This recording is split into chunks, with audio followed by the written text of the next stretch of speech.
This monkey is playing Pong thanks to a processor inserted in the brain.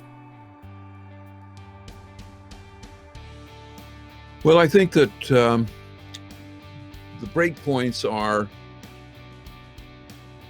the creation of the video game, coin-op, then moving it to the home, then moving it to the computer. And then there was one, then once the games were on the computers, there was the kind of everything before Doom and after Doom. Doom was kind of a watershed program that kind of changed games after that. And then we have the Nintendo and the PlayStation and the Xbox. Each of those represented a leap forward in technology and resolution.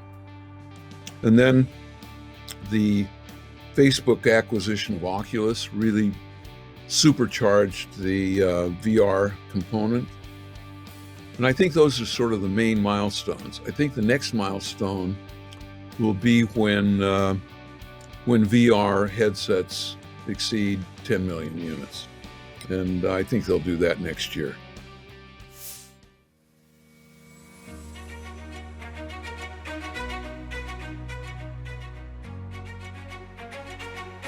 They have been pioneers and wagered on a field that did not exist at the time. They put passion ahead of money. Programmed for months, if not years. They founded a software house and developed great ideas. They provided us with hours of entertainment and emotions.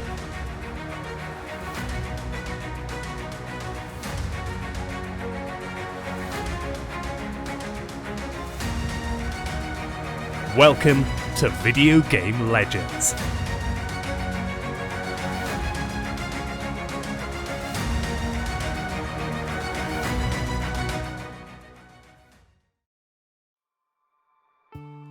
"2020 has been a rough year, which definitely made history. Many activities such as cinemas and restaurants and tourism in general were forced to stop or have been severely limited. Italy is among the most impacted countries. Our events department and our tours at the malls stopped, and to make things worse, we had just moved in our new location in the center of Milan. We really hope to be able to host new events for video gamers soon. Since the beginning of the pandemic, we decided not to stop and to use the time we had to study and enhance our digital skills. During one of our meetings, we thought, why can't we deepen our knowledge of video games? And that's what we did. Do you know what's the first video game ever invented? Many of us thought it was Pong. But is that true? Let's find it out together. This is where Videogame Legends comes from, a format created by the team of Video Games Party who will tell you all about video games history using the words of those who actually made it. We were honored to virtually enter the houses of real legends who contributed to the industry of video games by enhancing it. We've been very lucky and thrilled to revisit together with them their careers. Having said that, we're ready to leave for a journey made of multiple episodes. We have more than 100 interviews that will gradually be released on videogameslegends.it and that can be rewatched in full. In this first episode, we will discuss about the creation of video games together with an expert. JP, are you there? I'm here. I'm waiting for you guys. Looking forward to talking. Here we are. Our first stop is in the US, Rochester, New York State, on Ontario Lake. It counts more than 200,000 citizens, and it's famous for two important museums. The first one is dedicated to Kodak and the photography world. The second one is called the Strong Museum. It develops some more than 2.2 million square feet, all devoted to video games and toys. No need to say, we immediately headed there. JP, it's your turn. Would you please introduce yourself and talk us about your museum? My name is John Paul Dyson, and I'm here at the Strong National Museum of Play, home of the World Video Game Hall of Fame and the National Toy Hall of Fame, where we collect the history of video games. Some of the most important video games of all time. Games that have shaped how we play, how we learn, how we relate to one another. And today we want to share with you some of those stories of the men and the women who created these games and how they shaped the industry that we know today. So join with me today as we look at some of these really important games and have some fun learning about their history. Thanks, JP, for your time, and congratulations for your amazing museum. Thank you very much for letting us in exclusively. Can you tell us a little about the first video games? So before there was a commercial video game industry, you have lots of different experiments. People saying, hey, how can we use these new computing technologies to create games? It's mostly things people are doing in their spare time, because when you have an expensive computer, you don't necessarily want to devote it to game playing when you could be doing really serious things like military ballistics research or that sort of thing. And one of the first examples of an early computer-generated video game was Tennis for Two. So Tennis for Two is sort of a one-off. It's created at Brookhaven National Laboratory, which is a major site for especially nuclear arms research. And they have this Donner analog computer, which is one of the earliest commercially available computers that places like government labs or universities could buy for gobs of money. And they're having an open house. It's a way to generate interest in what you're doing. It's a way for families of people who are often doing top secret research.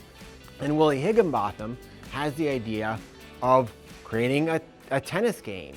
And so he uses an oscilloscope, which is an early sort of display. And it's imagine yourself looking at a tennis game from the side. So you have a little sort of net there, and this ball is bouncing over, back and forth, back and forth. And they developed simple controllers. It's really a sort of an amazing piece of early video game work. We have behind me a recreation using the original equipment, the original Donner analog computer that would have been used.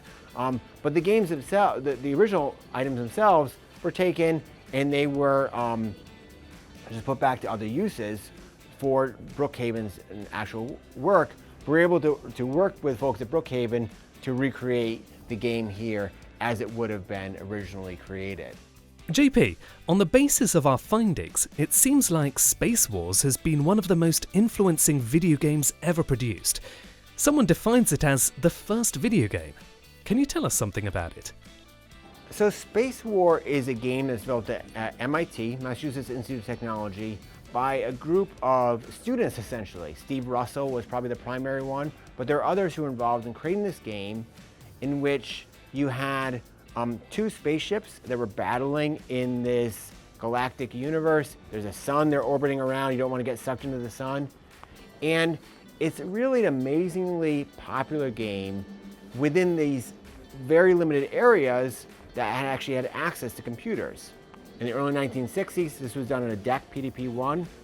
Computers were available only in certain areas like universities, and maybe in businesses, government labs. And so what you have is people in these places finding ways to introduce gameplay into what was otherwise mostly pretty serious research. MIT is one of the most important universities of America, where many talented people studied. One of them is here with us and will help us discover something more about the university. Steve Golson worked for the General Computer Corporation, where he developed the video game Crazy 8, lately named MR's Pac-Man. And before that, he created the Missile Commander Strengthening Kit, then called Super Missile Attack. Hi Steve, thanks for being here. How was life in your college? Hello, my name is Steve Golson. I'm an electrical engineer, and long ago I worked in the game industry. MIT is one of the top science and engineering colleges in the world, and I was very lucky to be able to go there. And the MIT life was an enormous amount of very hard work. You studied an awful lot of the time, and this is very serious science and engineering classes that were very difficult it required a lot of learning and effort and late nights of working and sitting at your desk and working away on your problems. But the dormitory that I lived in was called McGregor House, and as most of the dormitories at MIT it was all ages were there. It wasn't that, oh, this is just freshmen who live here. It was all ages. So if you were having trouble on a class, it was, well, go talk to John down the hall, because he took that same class 2 years ago, and maybe he can help you. And so there was some collaboration there and tutoring, if you will, from the fellow students in the suite that I lived in my dorm. We cannot talk about MIT without considering hacking. What can you tell us about it? At MIT, and that's actually where the word hack came from. If you trace it all the way back to the 1950s or even earlier, so when you say computer hacking to an MIT student, to hack means, it has many meanings, but mainly to hack means to work really hard. All right, I'm hacking physics tonight. Right, I'm working on my physics homework. So to hack. But then hack also meant to play a practical joke. Some MIT students told us amazing things about hacking, such as take a cow and bring it on the roof. Is there anything you can tell about this? Well, one of the classic things to do as a hacker at MIT is the main building at MIT is called Building 10, and it's called the Great Dome because it's this beautiful dome shape. And it's actually on the MIT class ring, has the little dome on it right there. So it's to put something on top of the Great Dome. And first of all, it's extremely secure. There's locks and there's alarms, and no one is allowed up there because it's a very unsafe place to be, to climb up on top of the Great Dome. So the MIT facilities folks take very great care to lock it down, but that does not deter the MIT students. They figured out how to do it. And so many things have been put atop the Great Dome. A police car was one time, a phone booth. Do you remember phone booths? See, I have to explain that now, telephone booths. And there was a telephone booth they put atop there with a working phone. One time, the dome got turned into R2-D2 from Star Wars. So they decorated the dome so it looked like R2-D2, who has a little dome hat. We also asked other experts what was their opinion about hacking and hackers, and here is what they said and remembered. Hacker has picked up a lot of additional meanings over the years. But I think fundamentally, I mean, I try to combine them all into one definition of someone who figures out how to get things done with the tools at hand. Hackers, in a sense, started in the era of telephones.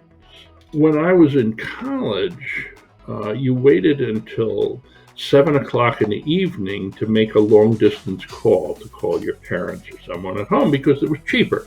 The idea of all calls being the same or anything was far, far in the future. Long-distance calling was very expensive. So what someone developed, or I shouldn't say developed, but discovered, was there was a little, a little thing like this. There was a whistle in a box of Captain Crunch cereal. Very crazy, right? But if you blew that whistle, you would get the exact tone on a long-distance telephone that would allow you to hook up to long-distance calling. And you could then dial in your call and make the call for nothing. So this little whistle became the first hack, in a sense. I first heard the term hack when I was at MIT, but hack had nothing to do with computers. Hack was a prank that demonstrated cleverness or ingenuity. For example, a campus police car was placed on top of the large dome over the central building at MIT. On another occasion, I don't know how they managed to do it, but got a live cow up there. I mean, MIT had this reputation for being super hard. You do nothing but work. And this, when they turned this guy's room into a park, this was during final study week. You were supposed to be studying for your finals, but people managed to find time to do these various hacks. Hacking today has a very negative connotation. It's always about people who are breaking into computers and performing mischief and just generally not the kind of people you would want to be dealing with. Back in the day, and this was now 50 years ago, amazingly enough, hacking was a much more positive thing. Being a good hacker, you were doing fun things, you were doing intellectually challenging things and do unexpected things, but you were not breaking things. It's kind of the opposite today. Another key point is represented by the first computers, also called mainframe. A few experts and pioneers helped us describing how these huge computers were and how they functioned, as they occupied entire rooms. Basically, you sat down at a device that looked a little bit like a typewriter, keys, and the output of the device, however, was a punch card. And you produce a whole deck of these punch cards. The deck, there's one punch card for each line of code. And a typical program might have 200, 500, 1,000 lines of code. So you had a punch card. So these decks get bigger and bigger and bigger. And then you put it into a card reader, and the card reader would circulate these punch cards through a thing, and it would pass light through the holes in the card and then read what was on the card that you had punched. So you punch a hole and then the card reader reads it. It puts it into the computer. We just didn't have operating systems in the computer like we do today. An operating system is what takes care of all the sort of the basic stuff. You put in something, it translates this letter into the right code. I'll give you one example where an operating system just totally takes over today, and you as a user don't have to worry about it. When you store something on a disk, a floppy disk or a hard drive, fine, you don't even think about it. You just say files, save.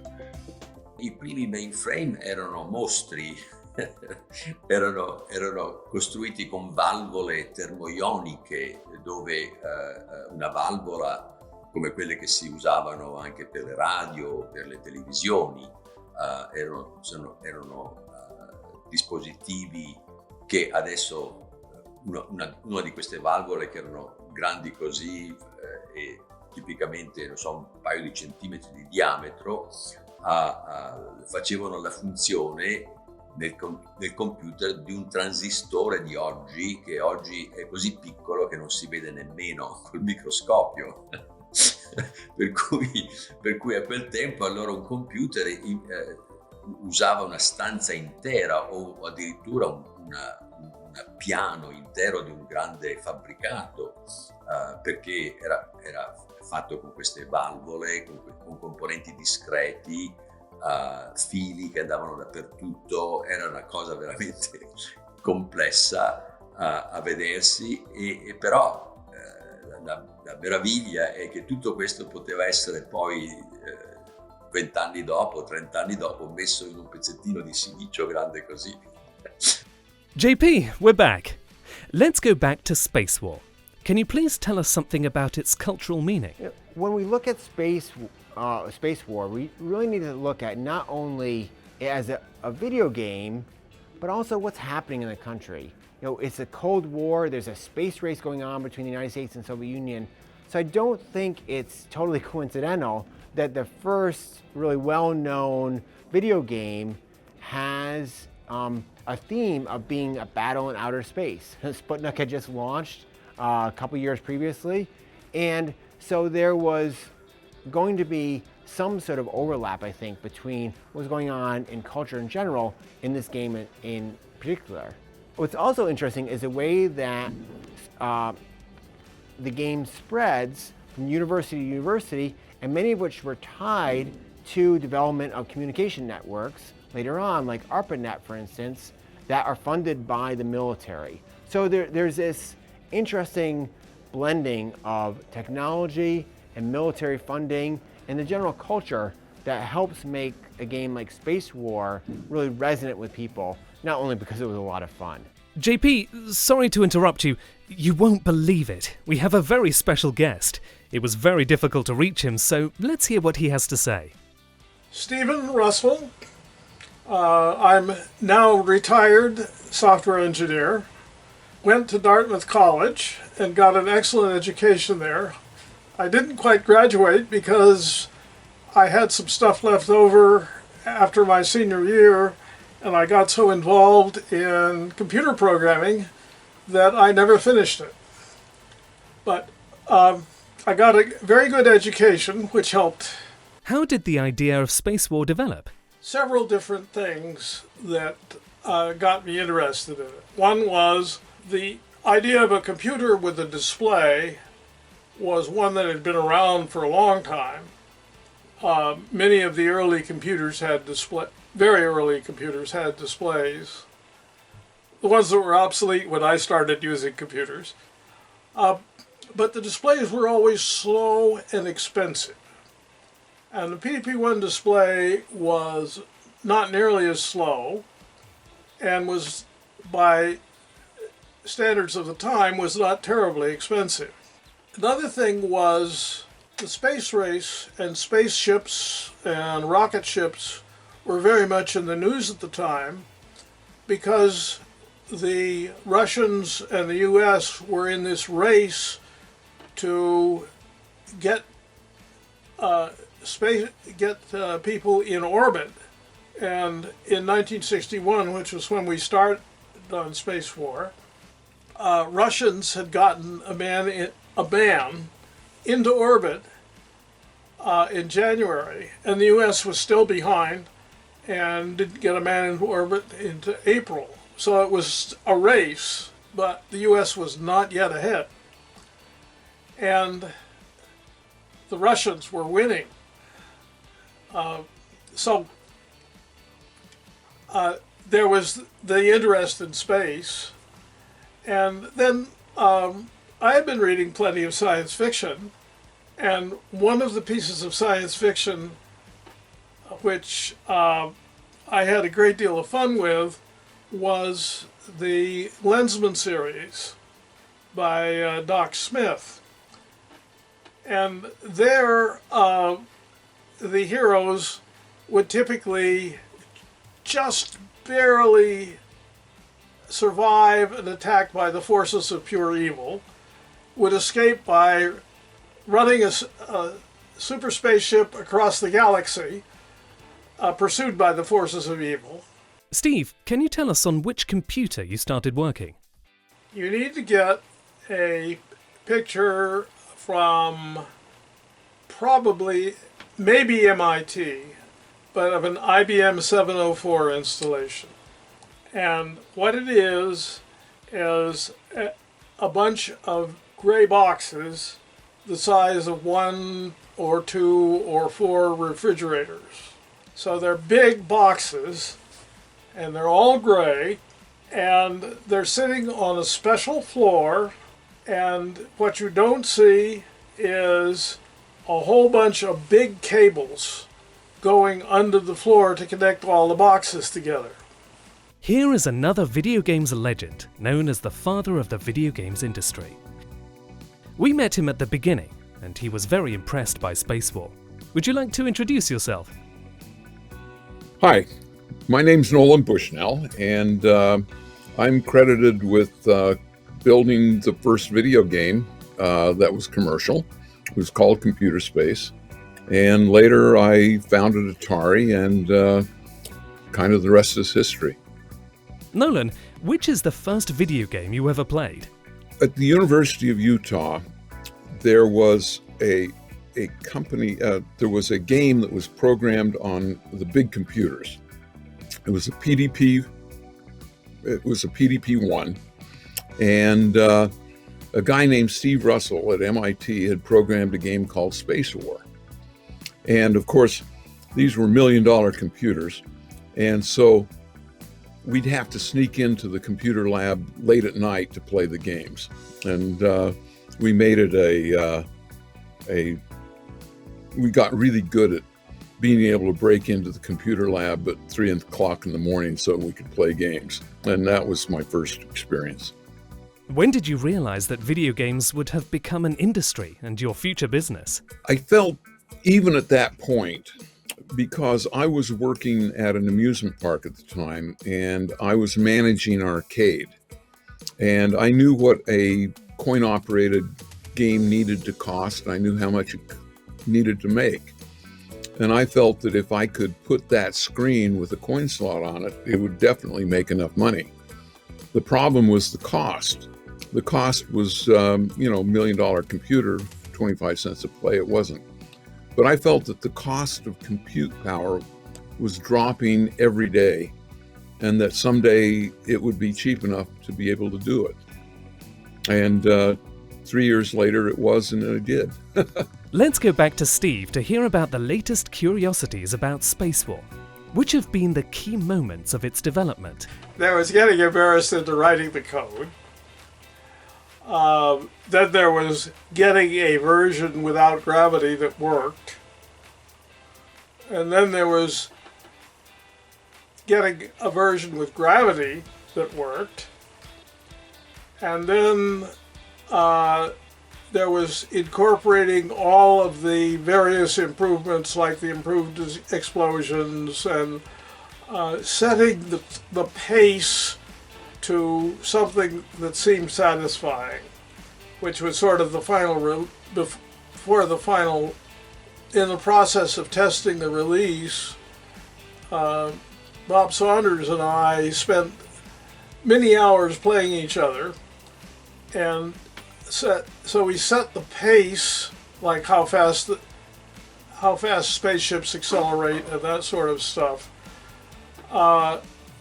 to be something that we thought was a satisfying compromise between speed and accuracy. Was Space War perceived as a priority while you were working on it? Space War was never an official project of anything. It was a spare time project for me. It was a tolerated project for the PDP-1. The PDP-1 was in the research laboratory for electronics, which was a piece of MIT, and since it was clearly research, and Jack Dennis, who was supervising the RLE at the time, tolerated it. Steve, tell me, have you ever tried to market Space War? Trying to sell Space War for about a week, but concluded that nobody would pay for it, which was accurate. Computer software was considered an expense, and the result was considered of a programming effort was considered worthless. And that was the way things were for something close to 20 years. Steve, one very last question for you. We remind you all that this interview can be rewatched in full on videogameslegends.it.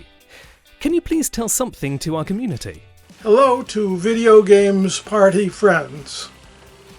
I wish you good luck and to have fun with computers and games.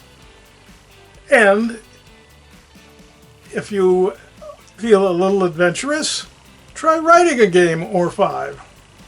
It's fun.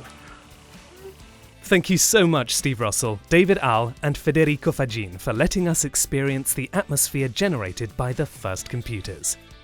Our thrilling journey among the video games legends has just begun, so stay with us to discover the failures and successes marking video games history from the words of those who experienced them firsthand.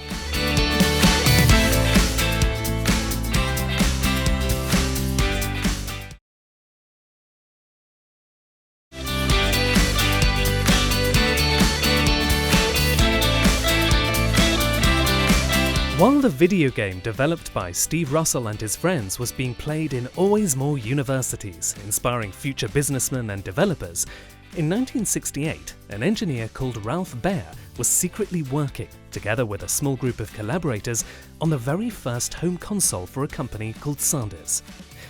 JP, do you mind talking about the first home console? Today, home console gaming is huge. Millions of people around the world have a Sony PlayStation, Xbox, Nintendo Switch in their living rooms or in their basements playing on their television. But all this home console gaming gets its start with the Magnavox Odyssey, which comes out in 1972.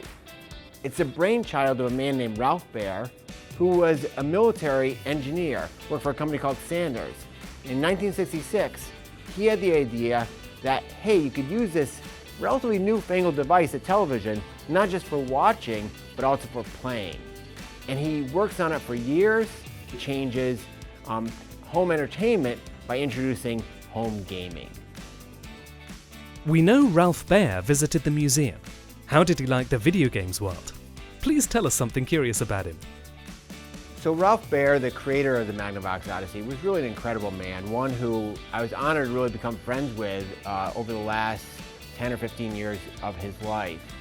And he was someone who has a story that's really inspiring. He escaped from Nazi Germany. He was Jewish, and so he needed to get out as a young man in the 1930s. Came to America, served in the US military, and then got a job as a defense contractor and worked his way up. And by the mid-1960s, he was thinking about new ways to use televisions. And he came up with this idea of playing a video game on a television. And Ralph was someone who was endlessly inventive throughout his life, even into his 90s. I remember going to visiting him in his house and him stopping and showing me this newest toy he was working on that was like this pizza that spun around and he tried to put pieces on. He had a Raspberry Pi there that he was programming himself. This is in his 90s. And so getting to know Ralph was having the privilege to meet someone and become friends with someone who was curious, inventive, playful. He had this impish sense of humor. And he even came to the museum here a couple times, some to bring donations that he was bringing from his career, also to beat me pretty soundly at the Magnavox Odyssey tennis game before a group of my peers here at the museum. JP, here comes someone you know very well, so we'll talk later. Hi Mark, JP had the honor of introducing your father. Now it's your turn. Can you introduce yourself? Good morning or good day. My name is Mark W. Baer. I'm Ralph Baer's son. Ralph Baer, who is known as father of video games. And hello, JP. Thanks for your nice spot and the good things you had to say about Ralph. Mark, tell us something more about your father. How was he? It just happens that he was very smart and he had a unique ability, which I don't have. But he did teach us to pursue what we like to do, go after what we like to go after, and to work hard. I think he set a good example just by what he did, right? By working hard, working constantly, and and pursuing what he wanted to do, and to think a little bit differently, not necessarily think of the same thing all the time, and to move in new directions. But he was an old school father. I mean, he was from Germany originally, and discipline and to a certain degree. I mean, not like a modern American father, which is just like, yeah, whatever, just go ahead, see you later. He's a good man. Are you proud of your father? He created the first home console. He's considered the father of video games, and we, as gamers, are extremely thankful. Yes, I'm very proud of him. Here's why it was the first commercial video game. In fact, it was really the first video game of any kind in the way we think about video games now. Before him, people did build games on oscilloscopes, right? Or they built games on supercomputers, PSP-1, for example. So he wasn't the first person to think of a game, of course, or electronic games, no. But the idea of putting it all together was what was so unique and so revolutionary. Because before the idea of putting it on your television, nobody had thought about this whole concept of interactivity with multiple players and a system like this brown box that you can see that would be used and sold, to not one person or two people in a lab, but to thousands and eventually millions and millions of people. So that's what made it so revolutionary and so groundbreaking. I have a clip, a video clip, that shows an American television show in the 1970s where they were trying to guess what this was. And even when that was explained to them in around 1973, 1974, they had no idea what they were looking at. No idea whatsoever. This interactive gaming and the system and all that. It was so revolutionary and new. Now, had they been shown maybe a supercomputer and you played a game on it, maybe they would have said, oh, there you go, there's a supercomputer and there's a game. But the idea of using your television, and now it's any device, right? It can be a cell phone, it can be a tablet, it can be a computer. But back then, it was only televisions, right? So the idea of using that to play games and to do things was revolutionary. Brown Box production was awarded to Magnavox, a company fabricating home electronics, which marketed the device, naming it Magnavox Odyssey. It was the first home video game console on the market, presented on May the 24th, 1972, and sold in the US during the month of August of that same year. It anticipated Pong, developed by Atari, by 3 months. Mark shared with us a very interesting video titled September 1966. Can you tell us something more about it? My dad was sitting at the Port Authority, which is a building in New York, to catch a bus.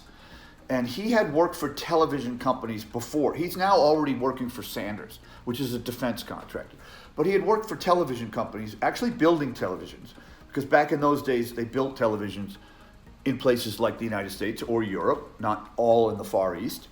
And he sat down, he was waiting for the bus, and he wrote down all of his ideas about playing with the television. And in fact, as you know by looking at the document, it doesn't say video games, it says TV games, because nobody had come up with that term yet, video games. And we've thought about that over time. We're not 100% sure where the idea came up from, but think about this. The old televisions had 2 inputs in the back. They had an audio input and they had a video input. And you hooked up this brown box, or the prototype, to the back of your television. You hooked it up through the audio and the video. Well, the early ones didn't even have sound. So it went through the video input. And video is also a word for visual. You can see things, so you use the word video for visual rather than audio for auditory. So someplace along the way, it goes in through the video system input, and also video is visual. At some point, the document which says TV games got translated to the term video games, and that just caught on because it really is video games, because it's not just on your TV, it's on your tablet, it's on your computer, it's on all things. But anyway, so back to the document. So on September 1st, 1966, he sits down and he writes down all of his ideas, at least all of them that he had at that point, onto this document. And he writes down, you're going to play games, you're going to do testing, you're going to do all kinds of different things on your television, more than just stand and look at it. What is the most prestigious award he got? Clearly, the National Medal of Technology, which is given by the President of the United States, is a very big one, very big. And so that's important. And that gave him national, even international recognition, right? George Lucas happened to be in the same year, the same group. Yeah, there was about 8 or 10 or 12 people who got it that year, because not every year, but most years.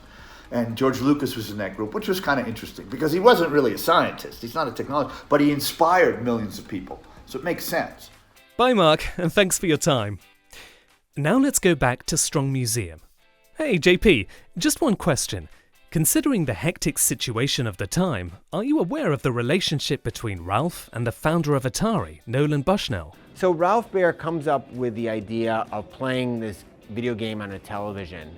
And when you look at the history of video games, it's not a story of one single creator. It's really several different streams coming together because you have these different aspects of technology developing with computers, with television, with arcades and coin-ops. And so there's going to be a lot of sort of co-creation happening in different independent places. But what happens is this gets tied up in legal matters as well. So there's a specific incident where Nolan Bushnell goes and plays a version of the Magnavox Odyssey and in fact signs the guest book showing that he had played it. Odyssey comes out in 1972. It has a tennis game. Shortly thereafter, Atari releases Pong. And when Ralph Baer sees this, he says, oh, wait a second. Hey, this is essentially my table tennis game that was being sold. And so Magnavox launches these series of lawsuits against not only Atari,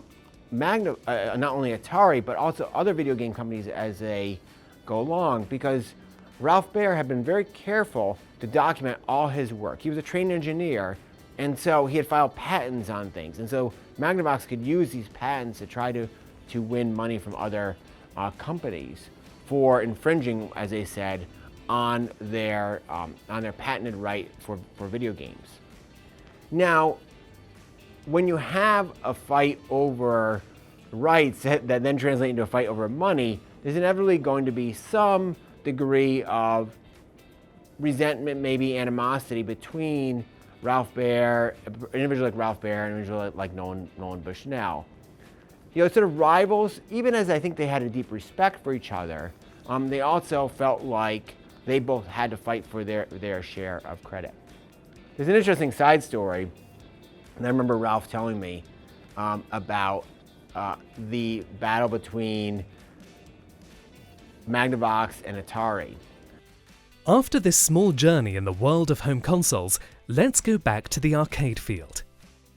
We found out that the first arcade was Galaxy Game. It has a very peculiar history, and we would like you, JP, to tell us something more about it.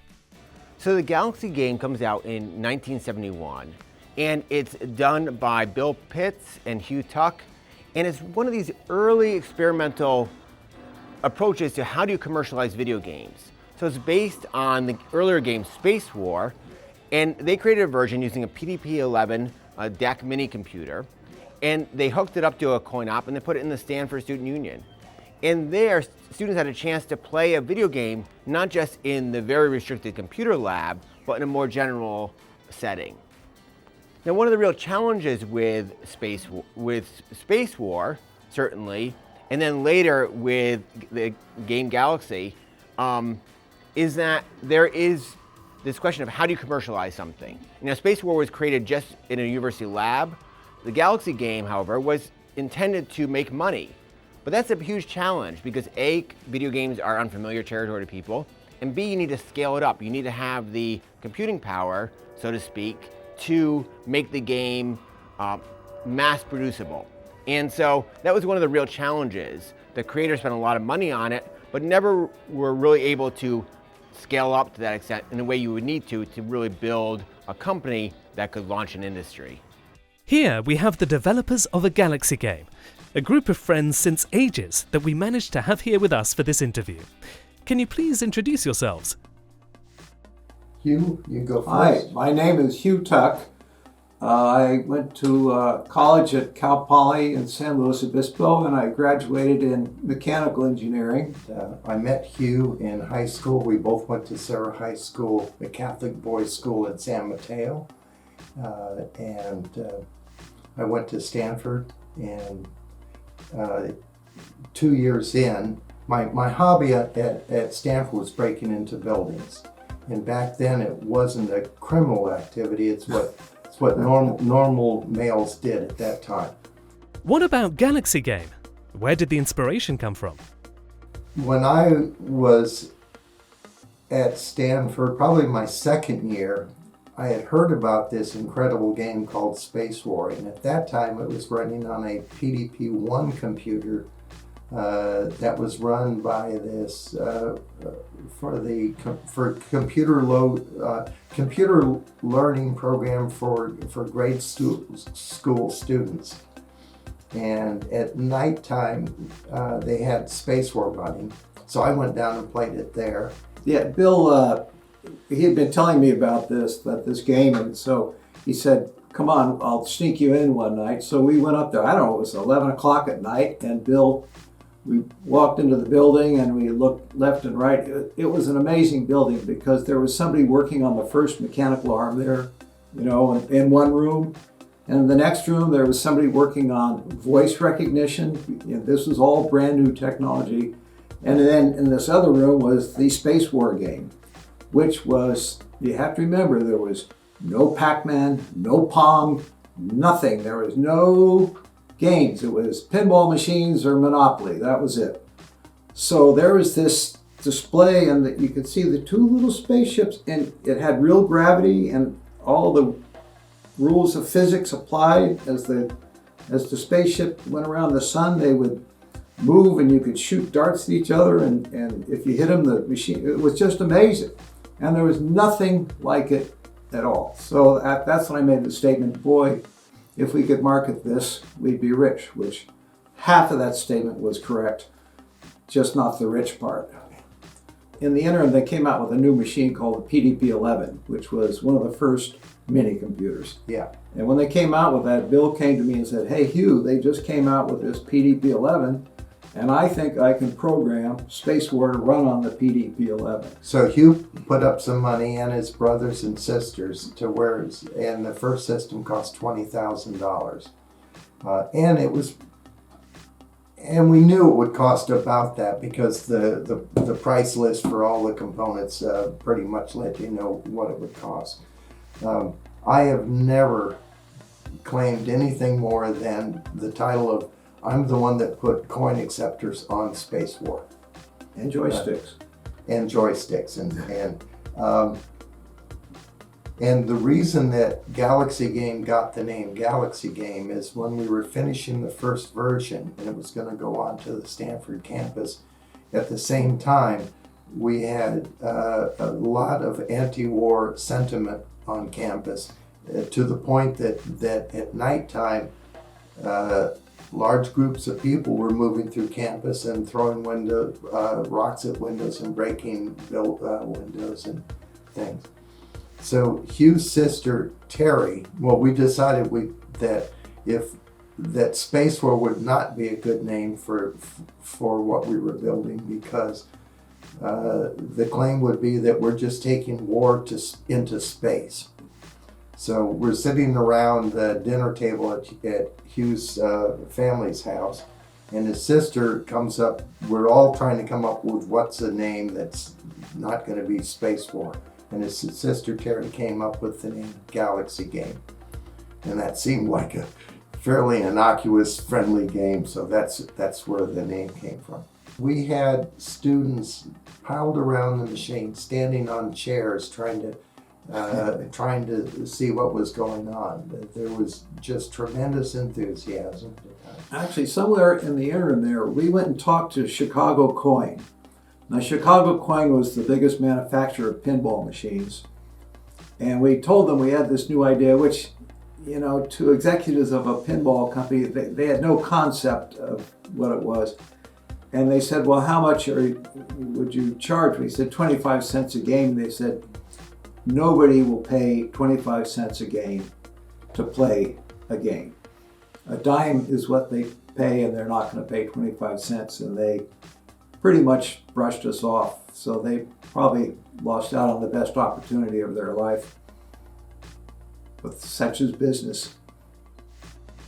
Among the players of Galaxy Game, there was also Eugene Jarvis, the developer of Defender and many other masterpieces. The young Eugen was very fascinated by Galaxy Game. Here are his memories. Hello, I'm Eugene Jarvis. I've been working in video games since 1977. Designing video games is really my life, and been fortunate to work in the industry for over, I guess, 40 some odd years, and started out actually at Atari with Nolan Bushnell, and had quite a adventure over the years. Let's talk about your passion for video games. What is the first video game you ever played? Yeah, this was very, I was very fortunate. I grew up in Palo Alto, California, which is right next to Stanford University, which I guess over the years became a big center of research for semiconductors and computers and computer science and as a byproduct video games. For fun, I used to ride my bicycle over to Stanford and just hang out and see what was going on. And sometimes I would sneak into some of the computer laboratories. One day I was over on campus and there was this brand new thing, like computer screens, and all the students were like crowded around, and so I was checking it out, and basically it was essentially the first arcade video game ever created, and it was called the Galaxy game, and it was basically an implementation of Space War, which to me is probably the most legendary game in the entire industry, which I think really started, of all games, really started video games. I was just fascinated by it, and the students would play it on and off, and I didn't really have very much money in those days, so I would mainly watch, and it was just a fantastic. It was almost magical. A few months later, Galaxy Game Computer Space, the first video game by Noel Bushnell, was released. GP, what can you tell us about it? So Computer Space comes out in 1971, and it's a game that Nolan Bushnell creates with Ted Dabney from a company called Nutting & Associates. And Computer Space is based on the earlier game Space War, which was a mainframe-based game originally created on a PDP-1 computer. But what Bushnell and Dabney did was take it from a mainframe computer, one of these big hulking computers that would fill up half a room, into the arcade cabinet that could be put in any bar or restaurant or arcade around the country. And so it was this attempt to take something that was space age, both in its content, but also in its in where it came from, these computer labs, and make it every day, make it something you could play anywhere. Computer Space has a fantastic design. Can you tell us about the structure of the cabinet machine? So Computer Space itself is a black and white game, but the cabinets are these wonderfully futuristic design looking pieces. They're curved, they're made out of fiberglass, which was sort of a wonder material at the time, and they came in a variety of different colors. So you have red, you have green, you have yellow, you have blue, you have white, and the game itself was meant to be sort of eye-catching, show-stopping. It would cause you to go over and look and want to drop a quarter in. The challenge was, it was not as good a play as the original Space War game, and the whole concept of playing video games was pretty unfamiliar to people. As far as we know, it seems like it was not that successful. Why, in your opinion, did Nolan not stop? And what did he learn from that project? Nolan Bushnell was a visionary. He was someone who could blend the engineering knowledge with the showmanship. He'd worked as a carnival barker back in the day. And so he knew that there was a real desire of people to be entertained. And so he could see, okay, there's something here, I just need to find the ways to translate it. And I think what he learned from this game was that it needed to be simple enough for people to understand. Think about a carnival game. You go up to a carnival game, you know instantly what you need to do. You need to knock down a target, or you need to pop a balloon. In some ways, you needed a game that could be as instantly recognizable, instantly familiar to people. This is the model for Computer Space that was then blown up and Have you seen what computer space looks like? It's the big cabinet, the fiberglass. Well, I modeled this on my kitchen table and then took it to a fiberglass company and they scaled it up. But that's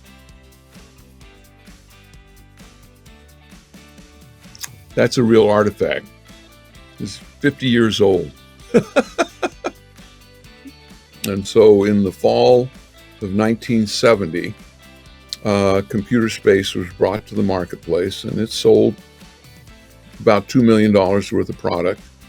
And that was kind of the very first video game. Eugene, have you ever played Computer Space? Yes. You know, it's interesting. I have that game actually in my basement. I have an arcade in my basement. I have one of those games. I bought it. There was, I think in the 1980s sometime, there was having auctions of obsolete computer games. And before they were throwing them out, they were trying to sell it. And so I bought it for $100. And it's an amazing cabinet. It was fiberglass, red, metallic, speckled fiberglass cabinet. It looked like a spaceship. But basically, it was, I guess, Nolan Bushnell's first computer game before Pong. After it had some small success, but people it didn't catch on. And I think a couple of problems. One thing was, again, this was in I think early 1972 or late 1971. It might have been inspired by the Galaxy game, which I played, but it was it was very complex, again, like Space Wars, a very complex game, and probably was even harder to play on that cabinet because it was raster, which had very poor resolution, and you didn't have the vector monitor, which was very smooth and beautiful, and the response was not quite as good, and the other weird thing about the controls is that you would fire with your left hand, and I think that was one reason it failed was people are naturally want to fire with their right hand and not their left hand. So I think that was very confusing to people because you want to fire with your dominant hand, and but it was very fascinating game, and but ahead of its time as far as the masses were concerned. And a year later, I think Atari was formed with Nolan Bushnell formed Atari, and then Pong took over the world. Another MIT student developed a personal version of Space War and named it Space Wars. He developed the video game, the hardware, and all the necessary technology, giving birth basically to the first arcade game with vector graphics.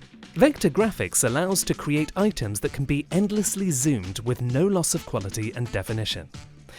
Let's see who we're talking about. I'm Larry Rosenthal. I developed the vector display system and made the classic MIT Space War game available to be played by the general public. What led you inside the video game world? Okay, I never gave video games a thought until I saw a computer space game.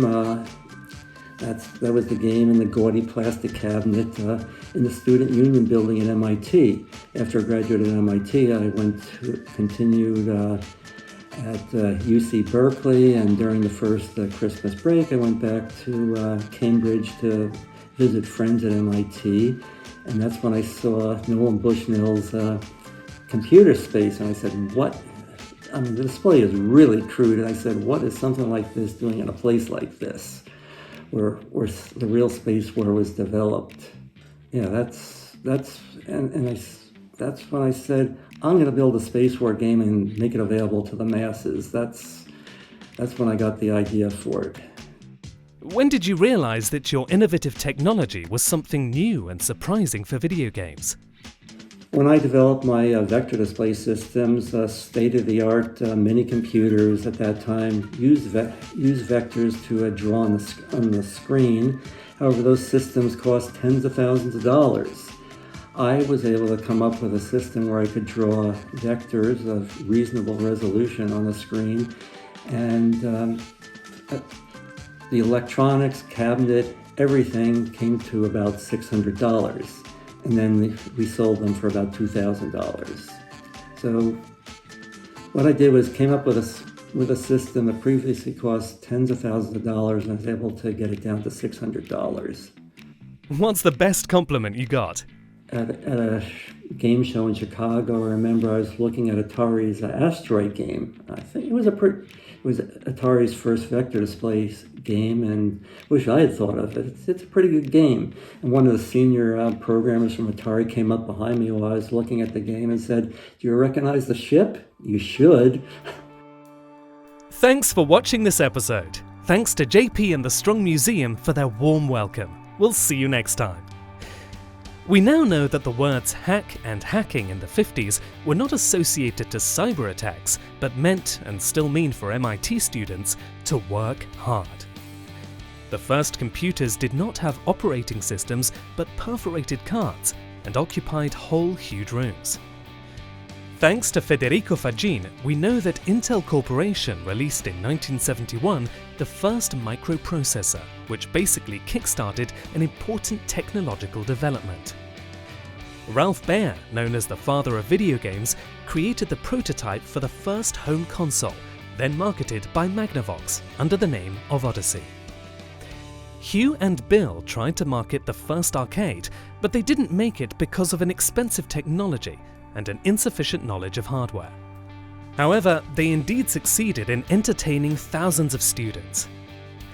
Nolan Bushnell studied the situation carefully and developed Computer Space with a hardware created by himself for an overall cost of approximately $1,000. Results were not as per his expectations, but he decided to learn a lesson and get prepared for his next move: the foundation of Atari and the development of Pong.